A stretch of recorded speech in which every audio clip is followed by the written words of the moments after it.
इस वीडियो में हम सिद्धियों पर बात करेंगे। क्या सिद्धियां होती है? अगर हाँ, तो उन सिद्धियों को कैसे प्राप्त किया जा सकता है, या फिर उन सिद्धियों को हम कैसे महसूस कर सकते हैं। हिंदू संस्कृति में देवी और देवताओं की बड़ी मान्यताएं हैं, और सिर्फ भारत में ही नहीं, इस दुनिया के लगभग सभी देशों और धर्मों में किसी न किसी देवी या देवताओं को माना ही जाता है। हमारी संस्कृति में कहा जाता है कि भगवान शिव कैलाश पर्वत पर बैठकर आंखें बंद कर कर वो सब कुछ देख सकते हैं जो इस दुनिया में घटित हुआ था, घटित हो रहा है और आने वाले समय में होगा। अब अगर मैं आपको ये कहूँ कि इस तरह की सिद्धियाँ जन्म से ही हम सब में पाई जाती हैं, तो सही ज्ञान की कमी के कारण हम उन सिद्धियों से दूर होते चले जाते हैं। सभी सिद्धियाँ हम में बचपन से ही हैं। ज़रूरत है तो सिर्फ उन्हें पहचानने की। इस दुनिया में ऐसे कई लोग हैं जो उन सिद्धियों का अनुभव कर चुके हैं और अपने अनुभव को वे अलग अलग माध्यम से लोगों तक पहुंचाते हैं। और इस वीडियो में मैं अपने ही ऐसे कुछ अनुभव आप सबके साथ बांटना चाहता हूं। मैं भारत में राजस्थान के एक शहर उदयपुर से हूँ। यहीं पर पला बड़ा और अपनी शिक्षा पूरी करी। मेरा विवाह भी उदयपुर शहर में ही हुआ। मेरा विवाह हुए 6 साल पूरे हो चुके हैं, और अब जो किस्सा मैं आप सबको सुनाने जा रहा हूँ वो मेरे विवाह के कुछ दिन बाद का है। मेरी पत्नी को अपनी कुछ सहेलियों से मिलने के लिए जाना था, तो साथ में मैं भी चल दिया। हम एक स्कूटी पर जा रहे थे और मेरी पत्नी ने मुझे कंधे से पकड़ा हुआ था। उसी वक्त मुझे कुछ अनुभव हुआ।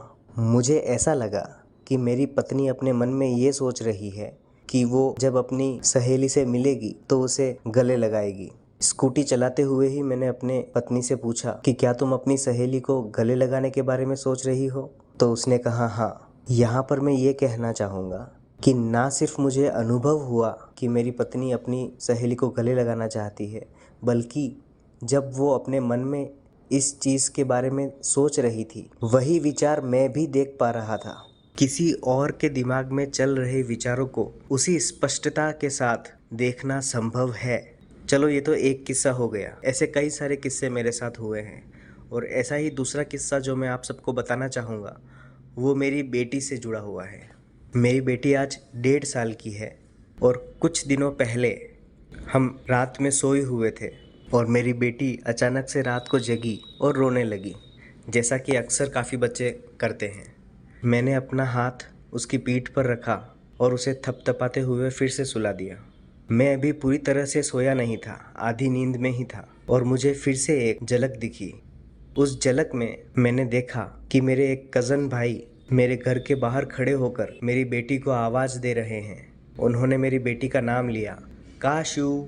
और क्योंकि मैं आधी नींद में था, इसीलिए उसी वक्त मैंने अपनी सोती हुई बेटी के मुंह से भी आवाज़ सुनी, काशू।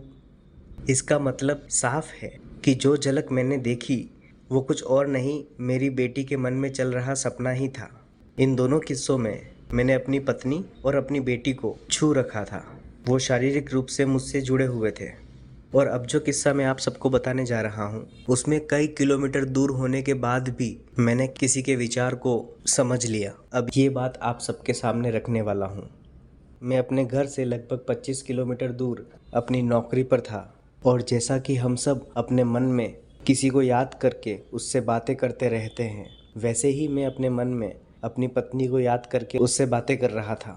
मेरे मन में जो बातें हुई उन बातों का एक निष्कर्ष भी निकला, और क्योंकि मैं अध्यात्म में बहुत पहले से जा चुका था, तो मुझे पता था कि जो बात मेरे दिमाग में चल रही है वो उसी समय उस व्यक्ति के दिमाग में भी चलेगी जो मेरे विचारों में है। तो मैंने अपनी पत्नी को मैसेज किया और पूछा कि क्या तुम इस बारे में सोच रही हो और ये सोचा है? मेरी पत्नी ने हाँ बोला। और ऐसा एक बार नहीं, ऐसा कई बार हुआ है कि मैं हम दोनों के बारे में कुछ सोच रहा हूँ और उसी वक्त मेरी पत्नी भी उसी टॉपिक के बारे में सोच रही थी। और इस चीज़ का प्रमाण लेने के लिए मैंने कई बार उसे उसी वक्त फ़ोन करके या मैसेज करके पूछा है, और इस चीज़ की प्रामाणिकता मुझे हर बार मिली। इस तरह की सिद्धियों को समझाने के लिए मैं कह सकता हूँ कि जब हम किसी से मिलने के लिए एक जगह से दूसरी जगह जाते हैं, या किसी से मिलने के बाद वापस हम एक जगह से दूसरी जगह तक आते हैं, तो मिलने के पहले और मिलने के बाद भी हमारे दिमाग में उस व्यक्ति से बातचीत होती रहती है। और मज़े की बात यह है कि वो बातचीत सिर्फ एक तरफ़ा नहीं, दोनों तरफ़ा होती है। इससे ये बात समझ में आती है कि जो चेतना हमें चला रही है, वही चेतना दूसरे व्यक्ति को भी चला रही है। हमारे दिमाग भले ही अलग अलग हों, लेकिन जो चेतना इस ब्रह्मांड को चला रही है, उस चेतना का दिमाग एक ही है। हम सभी का दिमाग, हम सभी जीवों का दिमाग मिलाकर एक दिमाग बनता है और उस दिमाग को हम चेतना कह सकते हैं। हर वो सिद्धि जो हम आज तक सुनते आए हैं, जैसे कि दुनिया में कहाँ पर क्या हो रहा है, भविष्य में क्या होने की संभावना है, भूतकाल में क्या हुआ होगा, ये सारी जानकारी हम उस एक चेतना से ले सकते हैं। अगर ज़रूरत है तो सही ज्ञान की और सही दिशा में किए गए ध्यान और प्रयास की। हनुमान जी को हम अष्ट सिद्धि के दाता भी कहते हैं। उन अष्ट सिद्धियों में शरीर को बड़ा छोटा करना, भारी हल्का करना, हवा में उड़ना, इस तरह की सिद्धियां शामिल है। मैं बस आपको ये कहना चाहता हूँ कि हम सबके अंदर वो सारी सिद्धियां हैं और हम उन सिद्धियों का इस्तेमाल भी करते आ रहे हैं अनजाने में। हमें उन सिद्धियों को प्राप्त नहीं करना, बल्कि उन सिद्धियों के प्रति अवगत होना है। इस मानव शरीर की संभावनाएं अनंत है और जो लोग इस अनंत संभावनाओं तक पहुंच पाए, हम आज उन्हें भगवान के रूप में पूजते हैं। मैं बस यही कहूँगा कि भगवान ने आपको बस एक मामूली इंसान ही नहीं बनाया, आपको हर उस संभावना तक पहुंचने की शक्ति दी है जहां तक आप सोच सकोगे।